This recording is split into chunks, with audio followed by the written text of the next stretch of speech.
activities in the West, they are also bearing on this. He spends some time in the West, keeping his eye on what he has to do in his own country. He actually worked there for a few years so that he may be able to achieve what he desires to be achieved in this country. What is to be done in this country was very clear before his eyes. And you find he goaded people to action. He made them manward and tried to see that all that is best in the people can be utilized, can be channelized for improving the lot of the people in this country. So, when, as I said yesterday,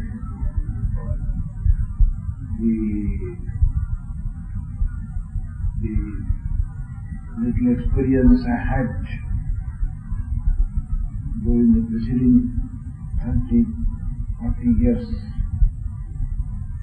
and when it ultimately crystallized in this, that behind all activities, if the urge is spiritual, if when you do a thing, when you do not for any other worldly gain, not driven by any other motive, worldly motive, but if doing anything you have got that spiritual urge, you are not doing anything for any particular gain as we understand in the worldly sense, but you do a thing because you know that doing it will help you, it will elevate you, it will put you on a higher plane of life, our higher plane of life. It may do good to the country, it may do good to the people, that is incidental. Whatever you may do, that may or may not help the people. But even if it helps the people, even if it helps the country, even if it improves the lot of the country, that is only incidental. That is only concomitant. The positive thing that you gain is this, that you climb a higher plane. All selfless service. When you do not do it with the purpose that I shall attain this and I shall attain that, no idea of getting something for my tiny self, for my puny self. If at all selfishness is there, that self which is attached to that selfishness is far higher self, not the self as we understand common parlance. The self, the universal self, the Atman as we see it, the absolute that we understand. So you try to merge with that self. The self becomes coextensive with the universe, coextensive with all that is visible and not visible. That's self. In that sense it may be selfish. If at all it is selfish, it is only in that sense. But in the ordinary parlance, what we understand by self in this body, mind and ego complex. My petty desires, bodily desires, desires of the flesh, desires of the mind, desires of the ego. So this mind, body, ego combined, as we understand as self, common parlance. Anything, if you want to have this called this, purely self, well, that is no worth at all. Only if you try to satisfy this narrow, purely self of yours, and that is the whole story of your life, that you have been only after the satisfaction of the very worldly desires of this narrow self, that life is futile. When you transcend it and you become impersonal in your personal life, you get out of yourself, you jump out of yourself and see things in proper perspective. It is very difficult to jump out of ourselves. Really, it is very difficult to get out of this body, mind, ego complex. Get out of this combine of these three elements. But the real life begins when you jump out and consider this as only just other living and non-living material things are there. Just that there is a window and there is a house and there is a tree and there is a animal standing by. This your body, mind, ego complex also is there. If you can jump out of it, see things as they will be visible to that being which has jumped out of your tiny self. If we do things and act, when you jump out of yourself and act, that act will have a different meaning. It will be quite different. It will not be associated with your these desires of the flesh and desires of very low order. So, the selfless service, selfless work, whatever work we do. After all, we are born somewhere in time and space. We are born in this country. We cannot divorce ourselves from the surroundings. The country we are born in, the people amongst whom we are born. So, when we begin our life, we have to begin our life along with these people. It is the medium which we cannot forget. And therefore, everybody has to take cognizance of the society all around. And it is through the society, through the people, that you work your way up. You may find all the realized souls, whether is Shankaracharya or whether it is Vivekananda or Naneshwara or all other galaxy of saints, those who are supposed to be realized souls, they also had the people and the country. It is through that medium that they have worked. A person who has preached the philosophy of Advaita, who has preached the philosophy of Vedanta, Advaita, and number of ways he tried to impress upon the minds of the people the truth of the philosophy. Still, their lives were so active, and how they completely were absorbed in the small works, apparently small works.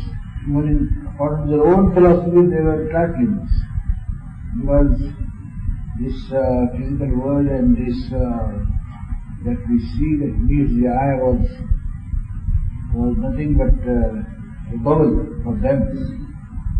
Still, in those things they took interest, because they had jumped out of themselves.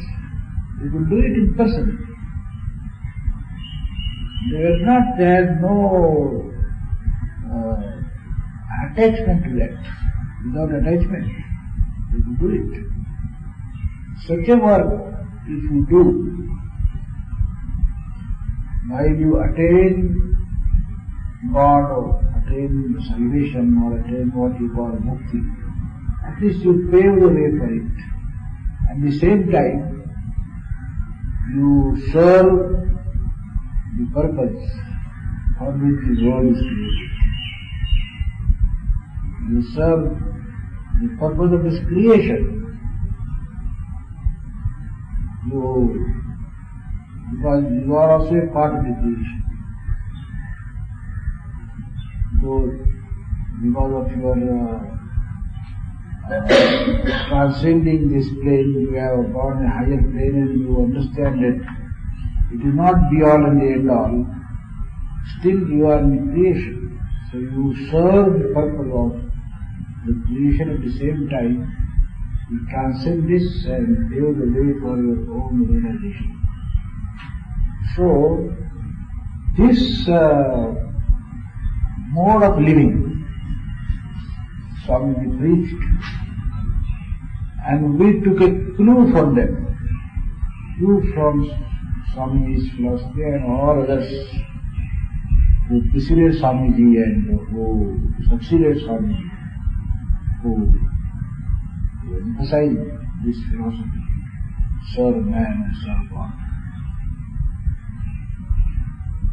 And so, centering and our philosophy around that kernel, that particular seed that Swamiji had put in the soil, we decided to launch a movement. Let us make every person in this country man-word, and let us try to impress upon him the efficacy of planning his life for others, and there is necessity to look after himself. Everybody has to look after himself. Everybody in this creation has to look after himself. This apparatus that God has given to us with which we have to work is destiny. I mean, destiny prescribed for us by Him. We have to work it out. It is only this apparatus through which we work, this body. So, the very apparatus which we have brought here, through which we have to work, that apparatus needs maintenance. You have to feed it, you have to take care of this apparatus in a number of ways. And you have to keep it very fit, very healthy, in every sense of the term. Then only it can function. And we cannot function without this apparatus. Every soul is to be embodied if it has to function. The great souls, when they have to do something, they are sent in this world embodied. It is the body through which one works. So, when we bring this body, this apparatus, well, the most, I should say, compulsory part of the thing is that you have to maintain this body.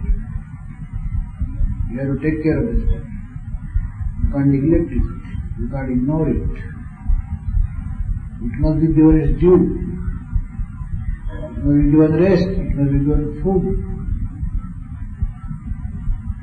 You have to make all arrangements for its upkeep. So, when you maintain this body, maintain this apparatus in your life, if you are to work for others, if you are to do selfless service, then you have to take particular care that least time and least energy is spent on this. The bare minimum which this apparatus will meet. And one should not indulge in spending and devoting all the time and all the energy for its upkeep and for keeping it well trimmed and keeping it happy and comfortable and convenient and luxuriant and all that. If you don't take that care, then the tendency is that this body can absorb not only what it needs, but well, it can grab anything, and the entire life will not be sufficient, the entire time given to you may not be sufficient, and may not suffice to fulfill its silly desires. So, this discipline, this realization, this thought must be at the back of the mind always, that I will always see that this body just gets what it needs. All that I will do for my body will be need-based. Whatever is need, to keep it fit, to keep it healthy, and make it capable of functioning properly. And I will so plan my life that whatever time and energy is given to me, Everybody has a given time, specific time. That time nobody can reduce, nobody can augment. A definite span is given to us. The moment you are born, your lifespan is written on your forehead. So the span of time, span of life is given to us. And with this body, the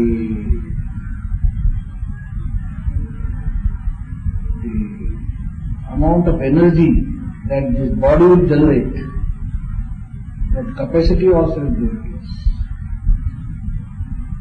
This body can generate any amount of energy. It's not the mind, it's not the body. The body, mind and all the inner apparatus. There are tremendous powers. What meets the eye is only just the tip of the iceberg. We have tremendous powers. We find that at times this body can work for 18 hours without fatigue. That means this body can work. When we have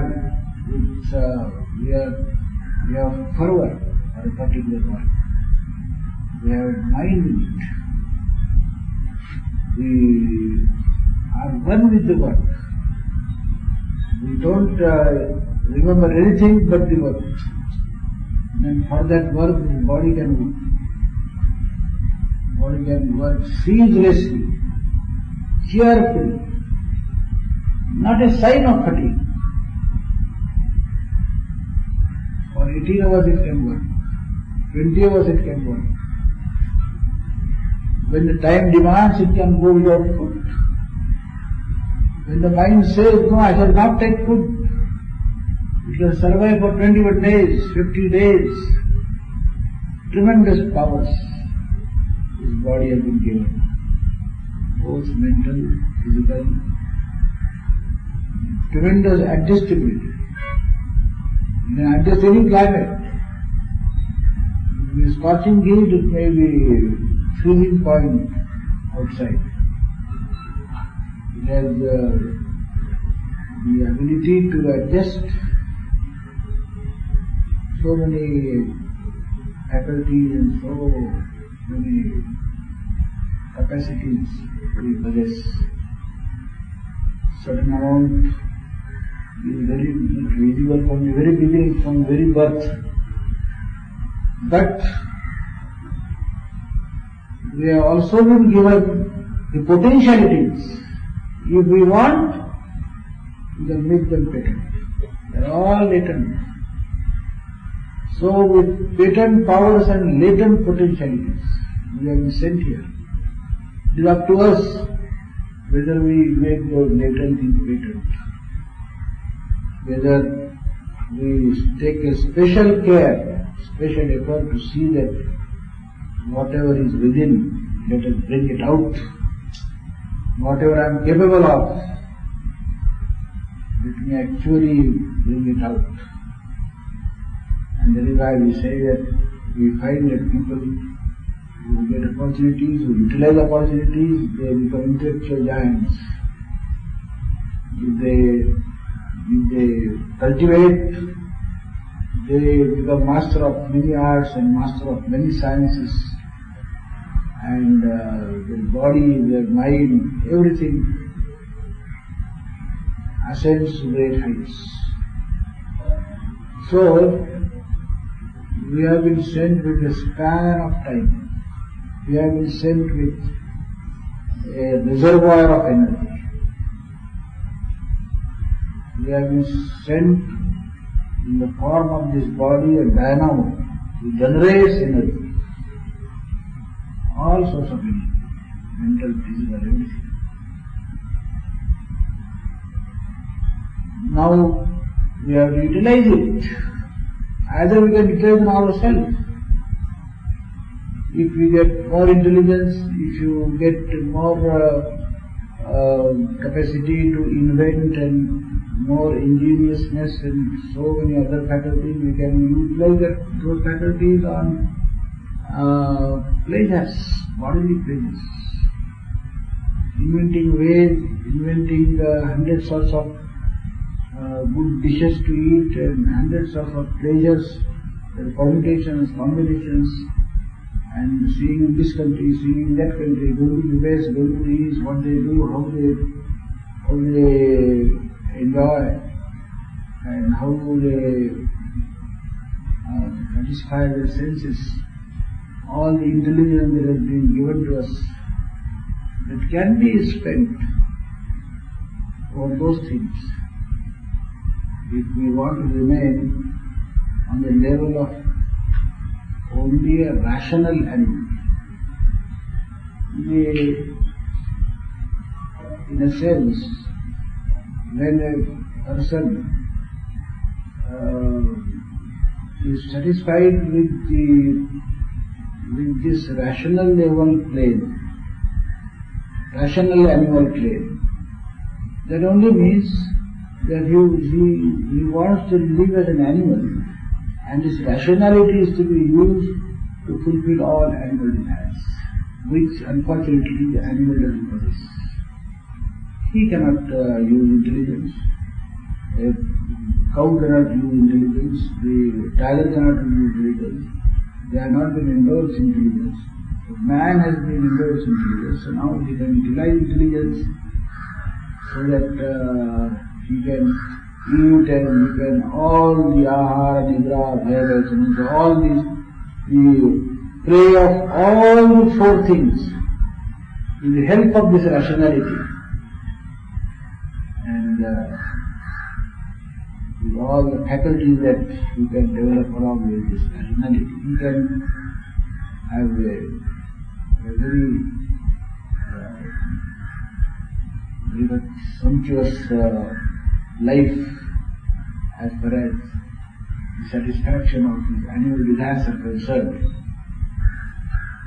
So therefore, this rational animal level, this has two potentialities.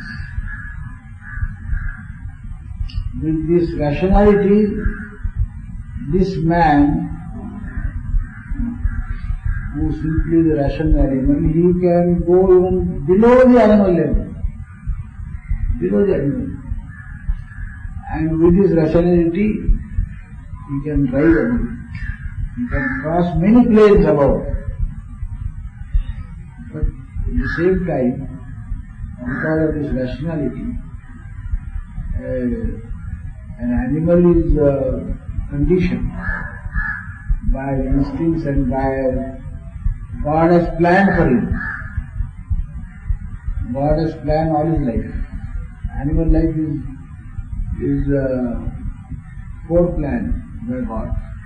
He has not used, he has no intelligence, or he has not used intelligence. It is a planned life. What is to do, what is not to do, is all settled. Man has been given the freedom. He can use it in this way, he can use it in that way. Therefore he can go down the abyss and he can climb the Himalaya heights. That freedom is given to him. The animal world is denied freedom. Therefore it cannot do good, it cannot do wrong. It is not the case with man. So, the question is that we have been given this apparatus, and the rationality or the spirituality or whatever is generated within us, that makes us understand that this is to be used. There is some divine purpose for which this all is to be used. I have to give a good amount of myself. I have come here for a certain period. I have come here with an errand, with a mission, and I have to do and go and quit. With this idea, we are called upon to spend our time and energy just bare minimum on our service. And all the energy saved and all the time thus saved is to be spent for selfless service. And that will pave the way for our reaching a higher plane of existence. That can ensure our march towards the goal. You may call it mukti, you may call it liberation, you may call it perfection. Perhaps perfection is a word which will appeal more to rational people. Mukti and liberation and freedom from cycle of death and birth, it may not be understood or may not attract them. But perfection they can understand. What is perfection? I am talking in rational terms, so-called rational terms. Do we not aspire for perfection? Does it not appear to us that the whole goal of the whole human destiny is perfection? We are all, from ages, we are trying to reach perfection. Since the dawn of this rationality, since the dawn of this consciousness and self-consciousness, the whole human activity is advancing towards perfection. We go to a certain level, we feel that this I want, then we go and reach that state, and then we feel, oh no, it's all right, we have gone to that, now we have achieved this, but we should go ahead. In every sphere of life you will find that we strive for something, but as we reach that target, immediately we see the target ahead, just like horizon. Just like horizon is a continually advancing thing. You reach, you feel that there touches the sky. Let me go there. You find that it has gone ahead. All human activity from ages, you can very well say that from target to target we are advancing. In every sphere, whether it is pleasure, you take even just sensual pleasure. When you reach it, then you feel that no, I should get more, I should get, it's not sufficient. Whether it is joy, whether it is pleasure, in every sphere of life, whether it is art, whether it is science, you ask, suppose a painter, when a tries he paints, you wonder at the marvel, oh, what a wonderful thing. You feel like revering that man, oh, what a great artist. Ask him. He will say, it's the thing. I have read this, but you see, this I must do, that I must do. He is not satisfied with it. How can he be satisfied? He is far behind. Perfection is somewhere else. He can at the most imagine it roughly. So whether it is an art or whether it is science, whether it is gross pleasure, whether it is divine bliss, you never reach what you really want. When you think that you are reaching the target, that you coveted all these days. The moment you reach it, you see the vast vista before you. You only get an opportunity to understand that what you have achieved is so hopelessly little. That is the only thing that you realize when you reach what we call the top. The more you go to the top, the more vastness you see. So, you may put it that way, that the human goal is to reach perfection.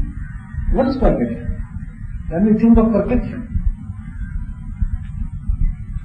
If you really begin to define perfection, you will have to go beyond space and time. You have to go almost approximate eternity. And what is freedom? What is bhakti? What is moksha? What is eternal? What is perfection? What is limitless? What is chirantan? All the same names. All names from that single thing which we say God or Absolute or Moksha or Liberty, whatever you may call it. But the contents are the same. Whether you say beyond space and time, what is beyond space and time? You come nearer God when you say beyond space and time. When you say perfection, excellence. When you see excellent thing, you are very much enamored of it. And who possesses that excellence, you ask him, he says that, oh, I'm just picking pebbles in the seashore. This vast sea lies ahead. So, the excellence or perfection or beyond space and time and eternal, the freedom, all these are different names of the same thing that we can only conceive. That also we cannot put in words. That is called anirvachaniya. Because it is anirvachaniya, because it is inconceivable, how can we conceive beyond space and time? Can we go beyond space and time? Even mind cannot go beyond space and time. Therefore we have invented words. All sorts of words we coin. We say Anand, we say Chirantan, we say Amruta, we say immortal, we say eternal. 100 words every day we coin. And because we are restless, we don't get at it, therefore we go on coining words. And every year there will be addition of words. So, the man is destined to reach perfection. That is human destiny. The very fact that we have become conscious, we have become self-conscious. The rationality, along with rationality, so many other things have come. So we have come face to face with that perfection. Though we may not reach it, but then we have a glimpse of it. So human destiny is perfection. In your own life you will find that you go from target to target. You feel that this is I should get. As soon as you get it, you are absolutely sick of it. You want to go ahead. So, if this is the thing, that you want to go to perfection, you want that moksha, you want that liberty, you want to merge with the Absolute. Again I am telling only words, only describing, which cannot describe. You want to merge with the Absolute. Then, what is the way for it? So, our tradition says, and all our saints and seers have been telling, that when in your life you do things, you jump out of your tiny self. And you understand this, and do selfless acts. Don't crave for smaller things, and that will pave the way for your. You may come face to face with reality as we go ahead. That will purify you. That will qualify you. The more you get out of this, more and more purification will come. Your sight will be more and more discerning. Just as when you are standing at the lower level, you see less. When you go to a mountain top, you see more. When you go still higher, you can see still more. In the same way, you go to the higher plane. This is the way to go to higher plane. When you go to a higher plane, as long as you are engrossed and you are surrounded and beset by these very small desires, that clouds your mind. Get out of this. But what you must, work selflessly. Work for others. Don't work in slavery. Work in freedom. You see, when I want my name should be published. People should praise me. People must look at me. I must be projected. I must get this, I must get that. And you work for it. If you want that I must be known all over the country. Radio must talk about me. Television must display my photographs. If you after this and therefore you work for this and work for that, that is working in slavery. That is not working in freedom. Because you are working because you want this. You are a slave of this. That makes you go ahead. That makes you. That is the fuel that you get. That fuel is working. That is why you are going ahead. You want money. You want name. You want power. So when you are a victim of one desire or the other, and out of a craving for satisfaction of the desire, if you work, you are working in slavery. If you work, not because you are a victim of this desire and that desire, but as I said, you are jumped out of yourself and get work from this body. You are jumped out of yourself and you take work from this body, and this body, mind, ego complex. That is working in freedom. So, whether you work for the country, whether you work for the people, whether you work in this field or that field, work in freedom. That is, in other words, work selflessly. You will find immense joy. You will feel immense power. You will feel as if you are invincible. Nothing can deter you. Nothing can affect you. Whatever may happen. Because you are standing on your own corpse. You are fearless. You don't care for this. You don't care for this and you care a fig for it. When you are standing on your corpse and work, when you have renounced all these petty desires, after which people are mad, and you are free, then what can deter you? What can affect you? As if you have drunk the Amrit, you are invincible.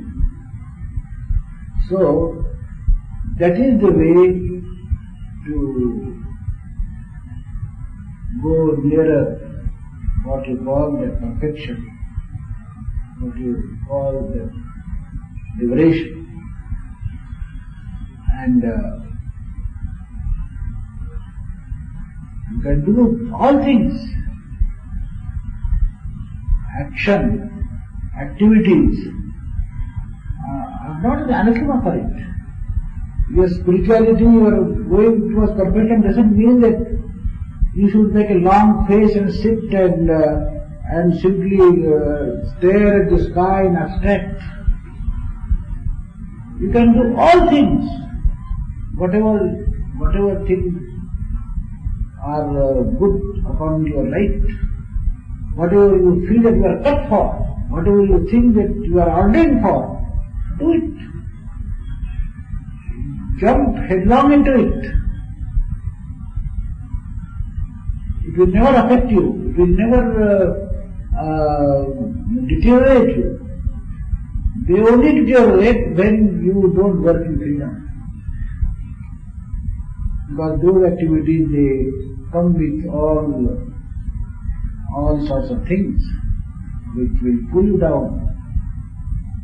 But if you are working in freedom, if you are sure that you are not influenced by these petty things of life, if you are absolutely free of it, the jealousies and rivalries and this pettiness of mind and craving for this and craving for that and pulling one's legs and going ahead and all those things, you are absolutely free. You work, you get the joy of work. You work because you trained yourself. When that activity, that sort of work will keep you alright, and any amount of work you can do. You can very well take this example. See the great people, the men of God. How have they lived? What tremendous activity they have done in their life. See their teachings, see their whole thought, and side by side place their life. They have done, somebody has done for the reform of religion, somebody has done for the reform of the country, somebody has jumped headlong into politics. All very worldly things, but they are above those things. They were doing all those things very impersonally. They had the tact, then that art to do it. So this is the basis, or this is the thought on the basis of which you have to plan your life. You have to discover some work or the other. We have discovered. We have come together because we have somehow, individually though, but we have birds in the same feathers flock together in the same way. We have come together because we have discovered that this is the destiny. This is how we are to conduct our affairs. The country is there, the society is there. We have to serve the society, we have to build a nation, and all our energy, all our time is meant for devoting and employing towards the cause of the society. With this common aim, with this common ideal, with this common discovery regarding ourselves, we are come together. So, the only thing that remains is to how we shall be able to devote our more and more time, more and more energy towards this cause. Less and less energy, less and less time on ourselves. This is the only thing to be done. The aim and the objective Now to implement it, to accomplish it, we want that this body and mind, this existence, let it go, let it work for this cause, to discipline it, to train it, so that whatever minimum is necessary, it should be given to the maintenance of the body and mind, and the rest is to be employed towards the cause or towards the life mission you have chalked out for yourself. Only thing remains is this, how to implement it, how to accomplish it. What training is to be given to the mind, to the body, to be vigilant, to see that from day to day you become more and more in tune with what you have decided, what you are aspiring for. The only thing that remains to be done. So this is about the planning of life. The basic thing on which the whole life is to be planned. The way we are thinking about the planning of our life. And as I said, the whole basis is the thought, centering around Swamiji's message. For example, in a very simple sentence he has said, they alone live who live for others. The rest are more dead than alive. Simple sentence. It speaks volumes. It gives you a formula on the plan of life. How can you live for others? If you live for yourself less, if our whole life, the entire planning of ours is this, that we are more engrossed and more worried about ourselves, my belief, my desire, my dissatisfaction, that satisfaction, my opinions, all sorts of things, mind. If all our mind is obsessed with this, how can we live for others? So, this thing that they alone never live for others. So living for others means taking out our time, taking out our energy and applying it to others. That means you live for yourself less and less. You spare all that you possess for others. Plan your life accordingly. That is where the question of simple living comes. You cannot think of living for others if every day you increase your want. If last week we had 3 wants, this week 2 wants are increased. Every day you return home with 1 more want. Oh, I have seen this thing in his house, I should also have this. So, arrest your wants. Ask this question all the time. Is it necessary for me? It is not necessary. Leave it. So, then alone you will be able to curtail. I don't say that you neglect your body, because it is through body that you have to work. Keep it all right.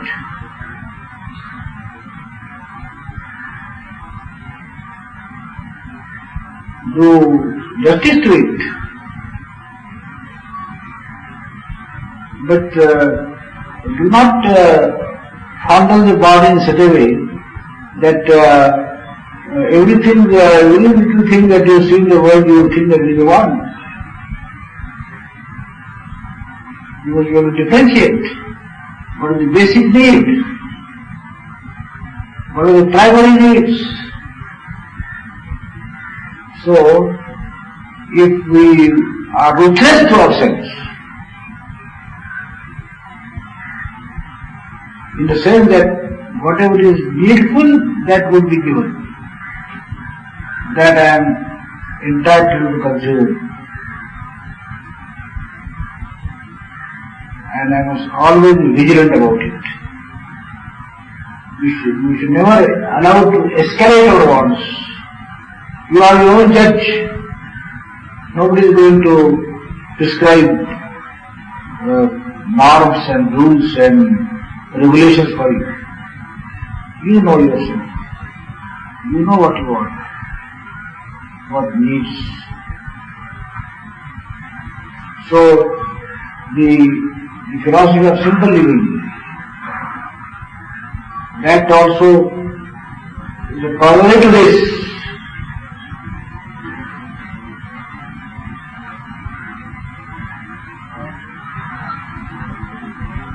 So this is about the planning of life on the basis of our central thought, serve man, serve God.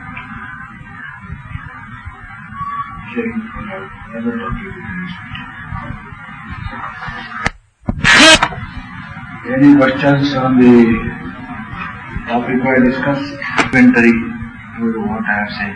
In our prarthana, in the very first verse, they have said that they have accepted this path of Karma Yoga for our highest good. Nija Paramahitartha.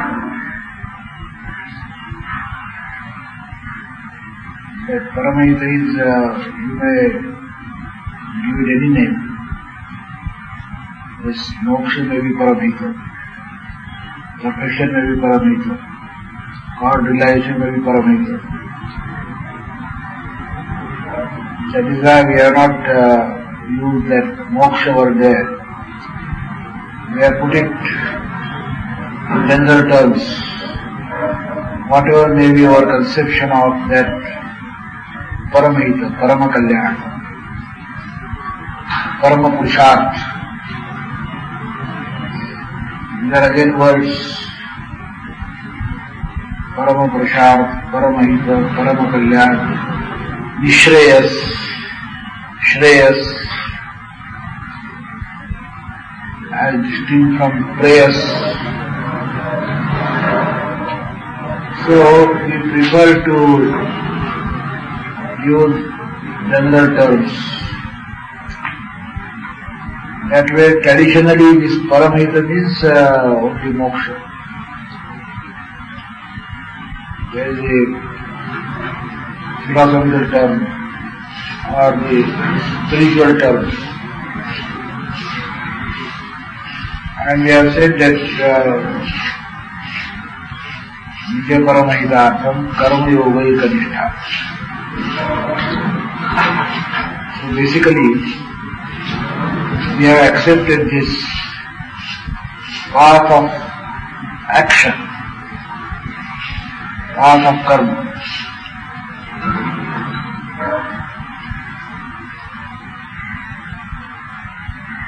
Because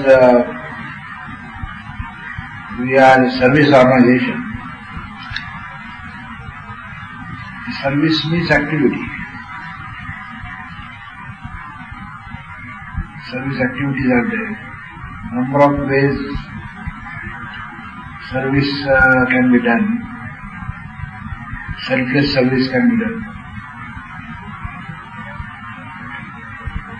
And we have very clearly said that we have accepted this path of karma. Here again, the whole thing is to be understood in the context of our traditional concepts. There are 4 paths, traditionally speaking.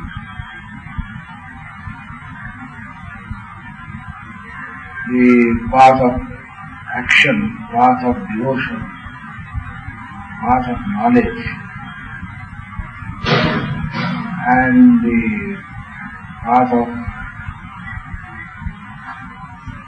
meditation, contemplation.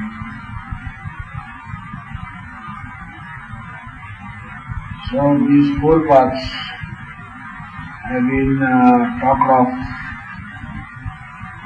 for ages. To all paths. There is nothing like exclusively this path or that path. For the classification's sake, the broad paths have been named, just as the gunas are named, sattvic, rajas, tamas. For classification's sake, the names are given to highlight the predominant factor. So when you say path of action, does it mean that there is no trace of knowledge, there is no trace of contemplation, there is no trace of bhakti in it, worship in it? It is not that. Predominantly, that path is to be named after that thing because that is predominant there. So, it is the fitness of thing that we have accepted this path of action. Because basically we are service offerers. We want to attain our paranahita by resorting to this action,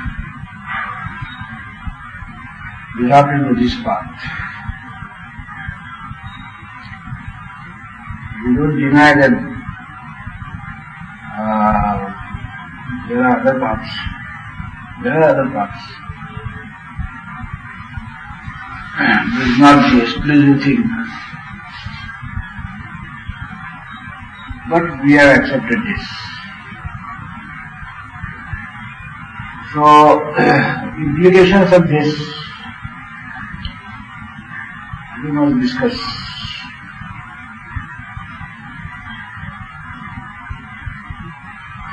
What is this path of karma yoga?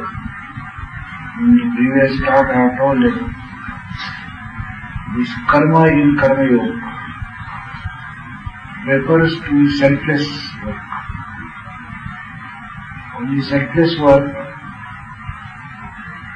qualifies itself to be called action. Any action is not that karma. All that we do for our livelihood, for our maintenance, for our keep, that is not referred to here, though that also forms part of life, and therefore it may be necessary. But then, when we refer to this, particularly this selfless service, selfless work, without attachment, without any selfish motive, selfish desire, that alone qualifies to be called action. So,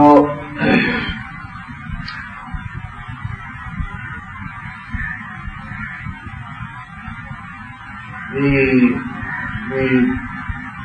chart out a plan for our life. We circumscribe the field of activity of ours, service activity. Anything is service. Service is a very broad word. One who works selflessly for any cause. I can't conceive of anything which is not service. Service to society.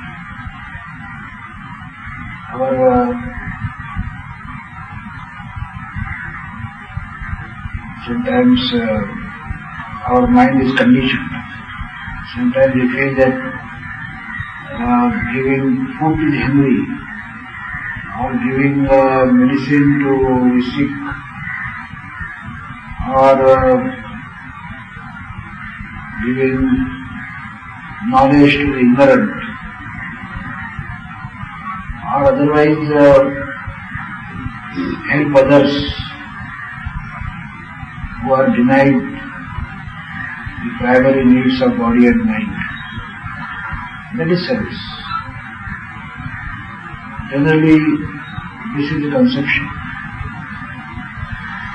that you are a service activity means either you are running an orphanage, or you run a dispensary, or you run a school, or you have a feeding program for the poor.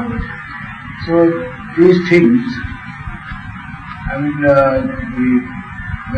people are denied the primary needs, just like food and medicine and knowledge and other things, which are very primary, basic,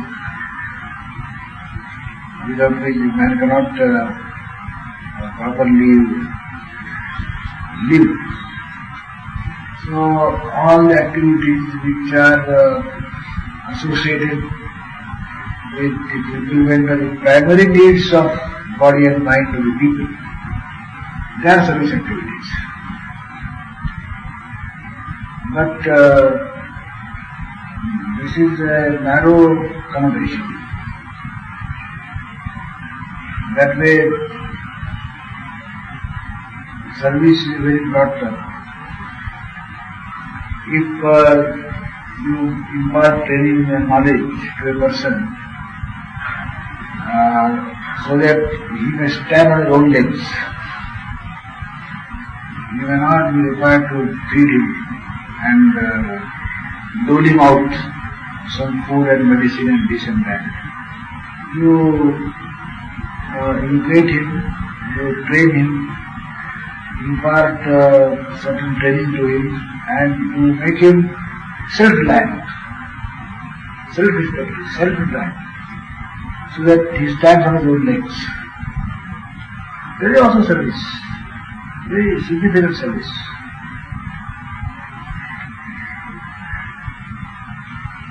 Otherwise, you see, to enable us who are having a service urge to serve the people, there must be always panic, there must be always disease, there must be illiteracy all around. Then alone you will be able to have the opportunity to serve others. That is ridiculous. We do envisage a time when there will be no need to give food to the poor. There is no poor. Everybody is qualified to get food and is getting food. We cannot envisage a time when in this country everybody can get education, everybody can get medical treatment, he is sick, and there is no dearth of food. These are primary needs. So we can certainly envisage a society where all these needs are satisfied. There is no question about these needs being denied to people. So, had it been only these things which can come into the scope of service, then we probably, with the advent of prosperity, we shall be unemployed. We shall have no work. Because no service activity is necessary. So, this is not the correct view. Because these things are wanting today, everywhere there is poverty and squalor and ignorance is rampant and all that. Therefore we feel today that that is most important work.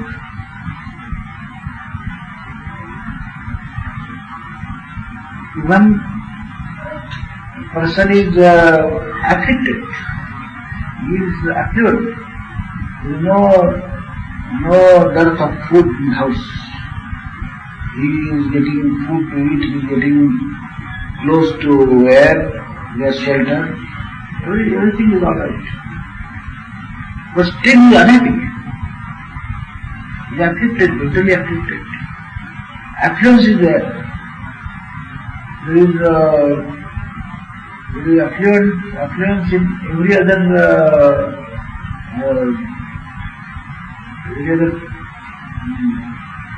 need. Every need is satisfied. But still, he will be unhappy. Internally, he will be very at war with himself. Conflict of ideas. And lost his balance, peace. If you again give him strength and restore peace of mind to him, that is also service, great service. This loss of peace may be because of anything. The good cause or the circumstance may be of 100 types. But if he has lost his peace and you give him back his peace, that is also a significant act of service. Only physical needs are to be satisfied, and then that will be called a service. That is not the case. But mental peace.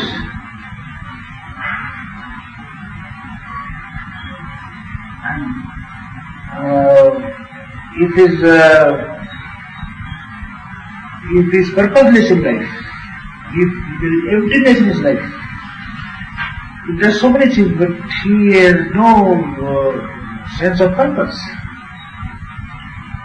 He feels all emptiness. Thousands of people, he feels loneliness. So, that sort of mental condition he is suffering from. And if you give him purpose in life, if you make his life meaningful, if you see that his inner life becomes strong, you give him inner strength, it is not a lesser service, it is also very significant service. So, to give spiritual knowledge to a person. I mean, whatever we do, and as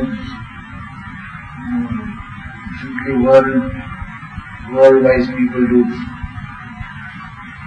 and we don't have deeper meaning of life. So you give him spiritual knowledge that this is not the only life. Before we were born also in this world, we were living. Even after death we shall live. Our life is perennial. We have a long life and we shall have hundreds of lives hereafter. If some such perspective is given, what we call spiritual knowledge, to give spiritual knowledge and to cleanse the instruments of action and understanding, all our actions, you bring some discipline in them, and the whole life activity becomes purposeful, meaningful, consistent with central theme in life. If you can reorganize somebody's life, which is all helter-skelter, which has no center, it is just chaotic. He does something today, something tomorrow, no consistency. If you can reorganize, give a central theme, and putting on the high road. There is also great service. So, service activity should not be taken to mean only a narrow thing. There is another significant sphere of service. If suppose you are not engaged in serving A, B, C, D, instead of devoting your time and energy to serve A, B, C, D, you go to the root of the things and apply your mind to this, that the whole society, the whole social order is something wrong. This exploitation of a class by another class, this competition, this lack of feeling, this everybody for himself, and lack of corporate life, this sort of law prevailing survival of the fittest. One with more clever, more assertive, he can survive. The others, they don't have these qualities. They lag behind, they perish. So this law of the jungle, survival of the fittest, no place for those who are weak and weak. So such a social order is something basically wrong. So somebody tries to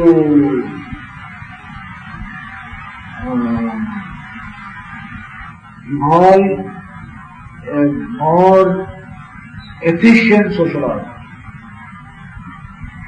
more rational social order, a social order in which every constituent of the social order not only his primary needs of body and mind are fulfilled, but even internally, even spiritually,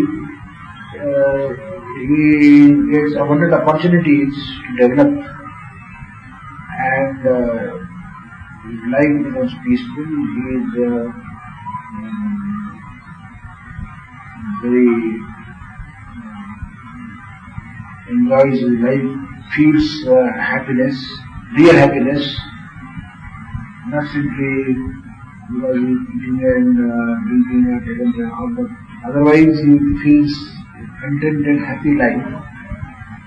There is no competition, there is no cutthroat competition, and there is no class warfare, there is no exploitation. Everybody is trying to help others. If such a society can be evolved, such a social order can be evolved, and if some people only attend to that, and they are making experiment, they are applying their mind, they are going deep into human nature, and participate in all endeavors to bring out such a social order, that is also service. Great service. In fact, if you find today, this is the need of the hour, all over the world you will find that this experiment is going on. Any big country worth the name, they are trying to bring about a social order which is ideal social order, where human relations are very congenial, and there is a cooperation, and all are living as one entity. Such government, such social order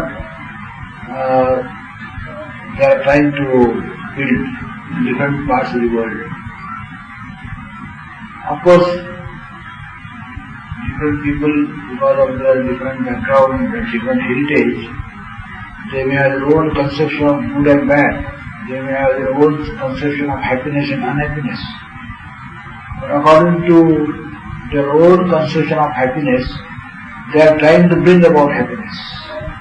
The happiness, the conception of happiness in China will be different, in Russia it will be different, in America it will be different, in India it will be different. Of course, when somebody feels that if you get this, then people will be happy. They will have to make experiments, attain that thing, and if they feel that, oh, that doesn't make them happy, then they may again try and seek something else. That is a different thing. But at the moment, whatever their conception of happiness, accordingly they are trying to build specific social orders. That is why some experiment is going on in China, and some experiment is going on in America, some experiment is going on in Russia, and some other permutations of little from China, little from Russia, little from America, and some other countries are trying to make their own experiments. But the basic idea is this, that why man is unhappy, why man is facing so many troubles these days in this world. Because the whole order, the political order, the social order, there is something wrong in it. For example, Russia says that all old order is to be rejected, not stock and bad. Root and branch is to be rejected. No order is to be created. And this spirituality, this religion, this God should be banished from the mental the thinking of the people. As if there is no God. So, and this inner life and spirituality, all these are bizarre things. Actually, what is man? Nothing but desires. The desires are being satisfied. So, a life where all desires are satisfied, the desires of body and mind, they are satisfied, then that society will be contented society. On the basis of that, the unnecessary things they are all dispensed with. And these desires, these what they call economic man, that is the only truth they accept, and accordingly they are trying to base, have a framework, freedom, individual freedom, and all those things. They think there is all some wild imaginations of the people is not necessary. If suppose all people we assure them food and drink and shelter and work, so that should suffice. No other thing is required. So they are making their own experiment. China is making their own experiment. America is making their own experiment. We also in our country, where or have been since long time, for ages, we have been also making experiment. If we really study our history, study our life, our past life, all our thinkers, you will find that whole country is engaged in these things many times innumerable. That we should have a social order, right social order. Many experiments were made, Varnashram Vyavastha was made, that also now it is started, and what other social order there can be, because those times were different, those times that social order might have been useful to some extent, but now with the change of time, with the change of context, that social order is useless. So now, in the present context, what social order should be there? How the body politic is to be organized? What new concepts are to be given to the people?